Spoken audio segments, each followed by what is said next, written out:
Hey again, and thanks for tuning into this new video here at the Museum Modeler channel. This is going to be just a quick update since I haven't done many videos in the past several months. If you haven't been following the Facebook page that I run, you might be a little bit in the dark about where we're at, what things have happened. So, hey, it's been a pretty good year. First off, what you see right in front here is a 1700 IJN Fusso that I finished late last year, late 2016. This is her under attack on October 24th, 1944 by SB-2C Helldivers from VB-20, launched from USS Enterprise CV-6. I actually used a photograph of this attack to sort of sculpt what we're looking at as far as the wake patterns, the splashes, etc. So this was a really, really fun build. Let me hold it up a little bit so you can see. But I've got about 600 crew on her as well, all hand painted. They're 3D printed from Blue Ridge models and North Star models, I believe, was the other company I used. And I used the Aoshima photo etch set and really went to town on this kit. And I guess some folks liked it because I took home Best 1/700 scale ship, Best overall ship, and then Best in show at the IPMS meet at Free Time Hobbies up in Blue Ridge, Georgia last October. So I am super happy with Fusso. But I don't like sitting on my laurels, so I've been keeping busy. I've always wanted to do a build of USS Franklin, the aircraft carrier that was heavily damaged by a bomb strike in March of 1945. However, no, that's not Franklin you see there, but Franklin was really, really damaged during this attack. Most damage and loss of life sustained by any ship during World War II that did not sink from said damage. So I wanted to get good at tearing something up. So I had this kit from Trumpeter. This was USS San Francisco CA-38. She was heavily damaged in the Naval Battle of Guadalcanal in November of 1942. So I knew that for the Franklin build, I was going to be using a war damage report to sort of gauge the damage I was going to build into her. So I did the same thing for San Francisco. So I took her war damage report, printed it large scale, laminated it so I could draw Sharpie on it for indications of what I'd already done, and use this to sculpt the damage. You can see her, she's got 45 or 46, I forget the number now, shell hits that she sustained. And every single one of them I built into this kit. So this was fun, but I also built it very intentionally as practicing battle damage. So sculpting it and also painting it. I don't know if you can see too clearly here, but I was able to do a multi-layer chipping effect, I guess, where the paint is chipped down to the primer color and then to steel below that, again using photos for reference. So very happy with how she turned out. So happy, in fact, I decided to go ahead and dive into Franklin.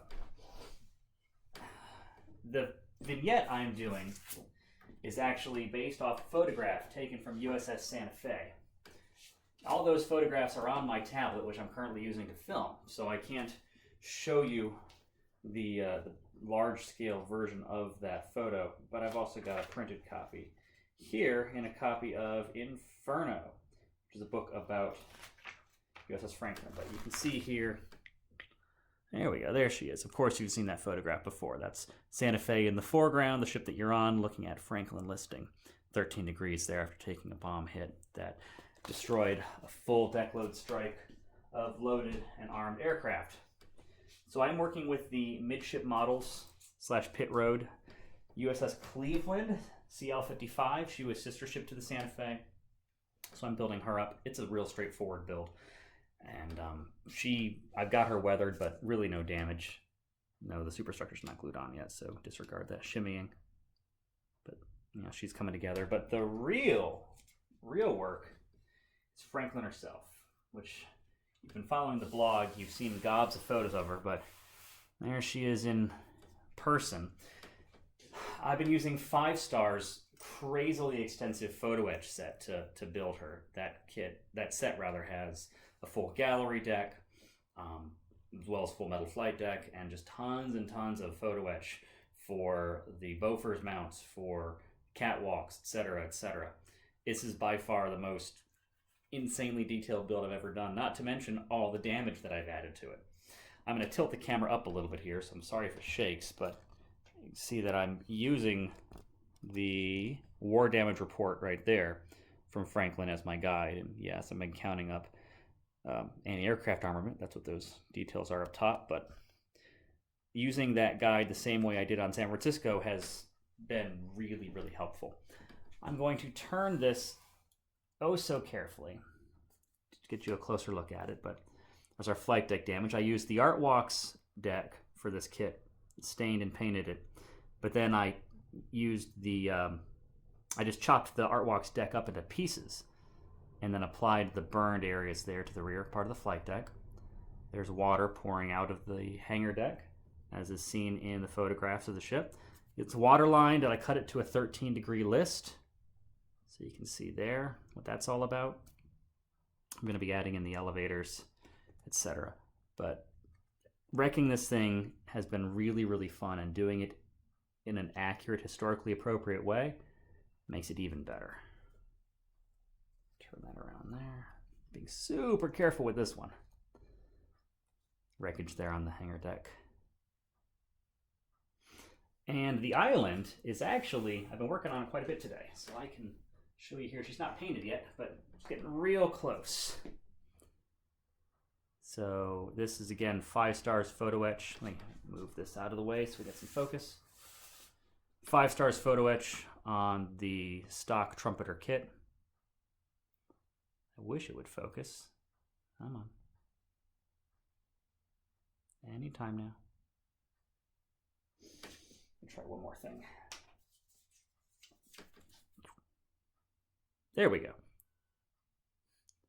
So I was having some difficulties with the tripod mass, but I got it worked out. The photo etch itself is really, really finicky. It's designed to slot around the bridge. You can see right there, for example, but the tolerances are engineered way too tight. And so I had to snip and then reattach the photo etch in several places just to get it to fit around, which is what all that putty work you see is. I've cleaned it up as best I can. I think that it'll look okay once the paint's in place, but we'll see. Still got to work on wrecking the radar masts, which are above the tripod, add on the Mark 37s and all the anti-aircraft, plus a couple of catwalks down on this side. But she's most of the way done.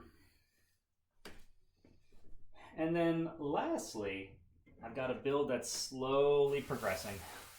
And that is, it's a big one. USS Abraham Lincoln in 1/700 scale, trumpeter kit. Using photo etch from gold medal models from Edward, from someplace called Happy Models. You know, it looks weird, right? I picked it up on an auction site though, and it's actually got some nice stuff in there. So it's going to be crazy detailed up. I am just currently waiting on getting the gumption up to do her air wing, because I'm to the point now where I'm ready to close up her hangar deck. Hangar deck is done. The stern pocket there is done. I've got it peopled. So all I need to do now is populate the hangar deck. What's taking me so long? Maybe you can see this. Photo etch landing gear. Yep, I'm insane. So I'm working on doing this for all the aircraft I'm going to have on the deck. I don't have the list in front of me now, but it's a number of FA-18s, some choppers, some Greyhounds. So it's going to be all invisible because it's not going to be lit. I don't know why I do this to myself, but I do. That said, it's just a slow and tedious process. So I'm going to get that going and hopefully have some work done to where I can close up the hangar deck in the near to midterm. I have a list, every day I'm going to work on 5 aircraft. I have worked on exactly 1 of those, and here's all the ones I got to build. So, fun, right? Okay, that's what's going on here at the Museum Modeler's bench. I am alive. Things are staying active. I just take on too many big projects at once. There's days I'm tempted to just drop it all and build an F4F out of the box, or an X-Wing or something, which is probably going to wind up happening someday soon. But here we are for now. Hope you enjoyed this update. I hope that you have stuck with me through all this time, and I look forward to seeing you here on the Facebook page and everywhere else. So until then, happy modeling, y'all.